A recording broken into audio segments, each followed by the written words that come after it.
performance habits of the top 1%. Now, instead of asking the vague, what are my strengths question, ask these instead. They are not you, and you are not them. If you're driven, passionate, high achieving, and still feel like something's missing, like you're doing everything right, but it's not getting you to where you want to go, it's probably not your skills, and it's probably not even your work ethic. I've trained tens of thousands of leaders, and I have seen firsthand that these 3 habits are what the 1% do differently. So let's get straight into it. Habit number 1, conscious affiliation. This one is everything. The people you spend the most time around are shaping your future. Now, I don't mean that in theory, I mean that literally. Every single day, they're either watering your potential or slowly starving it. There is no neutral energy in your circle.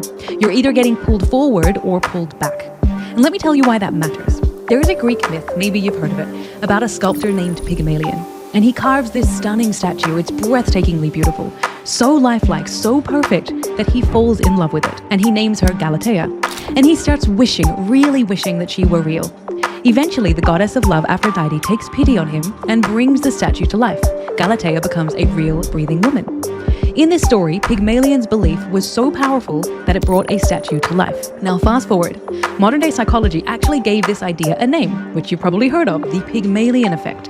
And it's been shown in hundreds of studies, from school children to workplaces to military environments, that when others believe that you're capable, competent, and destined for more, you start to believe it too. It becomes a self-fulfilling prophecy. You rise to meet their expectation, because they expect you to succeed. So then you expect you to succeed. You end up then performing better, you take more risks, you show up with a different energy, and then you are more likely to succeed. It is a fascinating phenomenon, but here is where it gets dangerous. If people expect you to fail, to mess up, to not be good enough, that expectation sticks too. It's the opposite, and it's called the Golem effect. That also becomes a self-fulfilling prophecy. As you continue to expect yourself to fail, you start making choices from that expectation. You hesitate, you hold back, you second-guess your instincts. This is based on what's called expectancy theory. Your actions are largely determined by what you expect to happen. And without realizing it, you begin to create the very setbacks you were afraid of. It's a vicious cycle. Your belief predicts your behavior, and your behavior proves your belief right.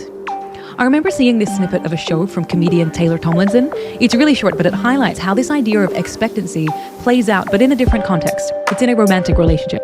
So she's having this conversation with her therapist about a relationship that ended, and this is what her therapist says to her. Well, you might be a self-fulfilling prophecy. Sometimes we expect someone to treat us poorly, so we treat them like they're going to treat us poorly until they do. You thought someone was going to cheat on you, so you treated them like they were going to cheat on you until they did cheat on you. And then you were like, see?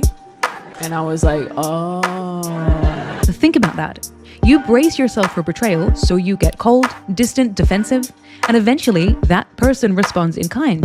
You confirm your expectation because you were holding the script for how it was going to end. Now, granted, there is no excuse for infidelity, but it's simply to demonstrate how our expectations can create our reality. Now, zoom out from that example, away from relationships. If you expect to fail in business, you will second guess every decision, you will overthink, you will hesitate to invest. You'll shrink in meetings.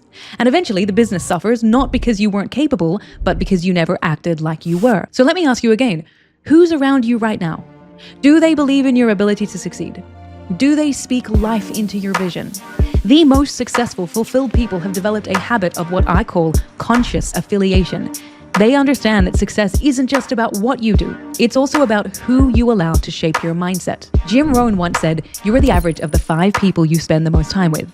And while there's no hard science behind the number 5, what is backed by research is that there is a social contagion effect. Other people's moods, beliefs, confidence levels, even risk tolerance, they are contagious. This is why you have to be conscious about auditing your circle. Because their belief influences your belief shapes your expectations. Your expectations guide how you interpret other people's behavior, and that interpretation directly influences how you show up. Then that reinforces the very beliefs that started the cycle. Not only that, it can also influence others' belief in you. So here is what you need to reflect on. Are the people in your inner circle genuine supporters? Or do they second guess your every move, mask their fear as concern, and leave you wondering if you're doing the right thing? Today's episode is brought to you by Big Trust, my upcoming book launching January 20th, 2026. Best-selling author Jefferson Fisher said, "We all know the fight with self-doubt. If you're ready to stop second-guessing yourself and step into your potential, this book will show you how." More on it later, but for now, let's get back into it. Which brings us to the second part of this habit. Conscious affiliation also means being really clear on whose advice actually matters, because not all advice is created equal. When I left my corporate job to build the business I now run with my husband Faisal, people thought I was reckless. Why would you leave something so secure? What if it all fails? I heard this constantly. It didn't matter that we had a plan or that I'd built credibility over the years. They couldn't see it because they wouldn't have done it. And that's the key. They weren't evaluating my plan. They were projecting their own limits based on what they would do in the same circumstances. They give advice through the lens of their own experiences, fears, limitations, and values. It's a form of egocentric bias. We tend to assume that others see the world as we do. So when someone says, I wouldn't do that, or that's too risky, what they're often saying is, I wouldn't do that because I don't feel equipped, or I don't value that outcome enough to pursue it. But they are not you, and you are not them. As I like to say, be wary of the advice of those you don't respect, or people who haven't done what you're aiming to do. You don't need to take every piece of advice, especially from those who haven't walked the path that you're on, or don't have the vision that you're holding. And that's why you have to be relentless, ruthless even, about who you let shape your beliefs. Because whether they mean to or not, the people closest to you are writing the script that you live by. And if that script is rooted in fear, safety, or smallness, you'll unconsciously start performing to it. Now, the top 1%, they know this. They don't audit their circle once a year or when things feel off. They audit constantly. They are asking themselves, do I feel uplifted by this person? Do they challenge me to grow or subtly pull me back to stay the same? Are they invested in my potential or just comfortable with who I was in the past? Do they speak possibility or limitation? Are they constantly complaining or blaming others, or do they take ownership and look for solutions? Do they believe in the future that I'm building, even if they wouldn't choose it for themselves? And if the answer is no, the top 1% make adjustments quickly, because they know that who they're around is going to be who they become. And your environment isn't neutral. It's always nudging you in some direction. But of course, we have to be real. Sometimes you cannot choose the people that you're around. Maybe you're on a team that isn't exactly high performing. Maybe it's family or close friends, people you love, but who don't see your vision and who unconsciously try to keep you small because it makes them feel more comfortable. So what do you do then? That's when you become even more intentional about your boundaries. You stop seeking validation from people who were never meant to understand your path. You limit the emotional access they have to you, and you double down on curating your inner circle, people who do see you, do challenge you, and do hold you to a higher standard. Because the 1% know that your energy is your most precious asset.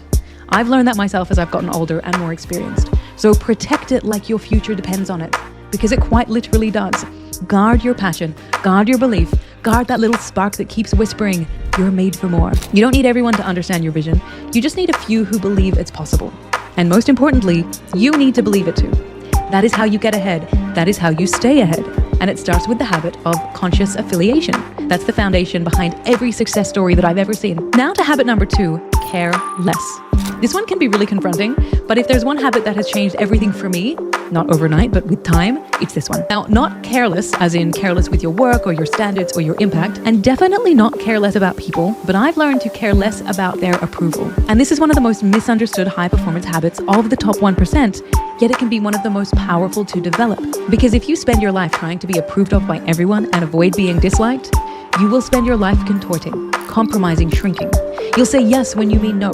You will soften your edges so you don't make waves. You'll trade authenticity for approval, and you'll call it being a team player or not rocking the boat. And I say this with full empathy because I used to do this too. For years, I thought that my value came from being liked, from being the one that could make anything work, the agreeable one, the high performer who maintained harmony.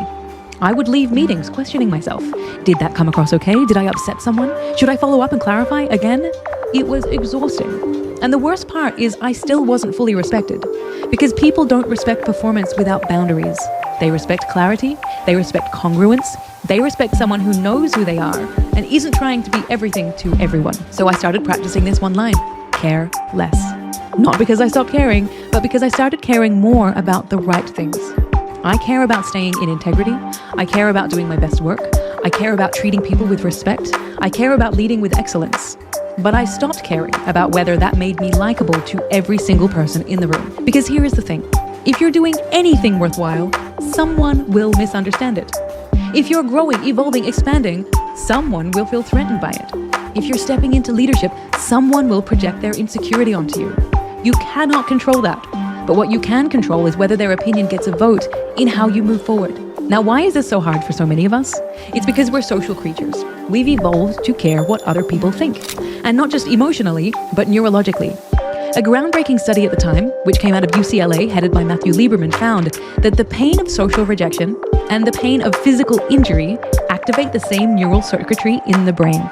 In other words, your brain processes a snide comment, a cold shoulder, or being excluded in the same way it would process a punch in the arm. That's why it feels so intense. That's why you second guess yourself after tough feedback. That's why you hesitate to speak up. But this is exactly why the care less habit matters. It's not because you stop caring altogether, but because you stop consciously choosing what feedback is worth your energy and what opinions you're done performing for. The 1% don't override their humanity. They just don't let the fear of disapproval make their decisions for them. One of the leaders in our career program managed to land a step-up role in another country with a huge salary increase and increased visibility at the regional level. But when we spoke, she admitted something that caught me off guard. She said, "I should be really excited, but I feel paralyzed about this need to be liked." Now, her new team hadn't exactly welcomed her with open arms. There was resistance, there was resentment, so she doubled down on trying to win them over. She softened her feedback, she avoided hard conversations, she over-explained every decision, all in the hopes that eventually they would approve of her. But it completely backfired. Her credibility took a hit, her team was still disengaged, and now they saw her as a pushover. And she was exhausted from thinking about it constantly. So she applied this one small shift to care less. She started practicing this habit of saying care less in her head before key moments. Before she stepped into a meeting, before she would give an announcement to the department, before she would hit send on the important team email. Now, the intention wasn't to shut people out or stop having empathy, but it was a reminder for her to stop handing over her power. And here is what she wrote to me after 6 weeks of focusing on developing this habit of care less. She wrote, "I didn't realize how much energy I was wasting trying to be liked. Once I let that go, I felt like I could finally show up like the leader the team needed me to be."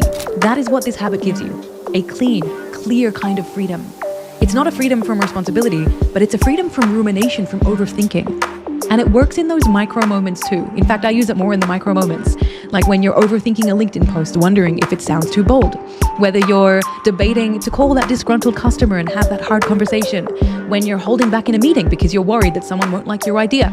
Pause, exhale, and say it in your head, care less, and then move. That's the second 1% strategy. It frees you up to focus on what really matters. So now we move to habit number 3, strategic feedback seeking. Would you say that you are self-aware? When I ask audiences in workshops who are usually leaders from Fortune 500s, I get anywhere from 60 to 80% of people raising their hand, believing that they're self-aware. A study conducted by Tasha Eurich found that even though 95% of people think they're self-aware, so actually more than my audiences, only 12 to 15% actually are. Let that sink in. That means that up to 85 to 90% of us are walking around with blind spots, completely unaware that we have them. That is a huge visibility issue. You can't see your own patterns, habits, and impact from inside your own head. This is why the best athletes or sports teams all have coaches. You need someone watching from the sidelines, someone who sees what you can't. You might be swinging too early, your pacing might be slightly off, your form might look fine to you, but from the outside, it's clear there is a small tweak that changes everything. This is one of the reasons that differentiates the top from the rest. Most people, avoid feedback until it's too late. Until something goes wrong, until there's tension, a performance issue, a blind spot that's already done damage. The top 1% don't wait for feedback to come to them. They go after it. But not just any feedback. I've noticed that they're highly selective, and they seek out 2 types of feedback consistently. The first one is obvious. It's feedback on areas to improve, their gaps. They might have a mentor, a business coach, someone in the industry who has paved the way before them that they turn to for guidance on where they need to focus. But there's something else they do that's different to most. They don't assume that every one of their gaps needs to be fixed by them. They ask, is it mission critical that I fill this gap myself? If yes, they address it. But if not, they usually hire someone better. They delegate, they partner with others. They build systems around the gap. So it gets filled, but not necessarily by them.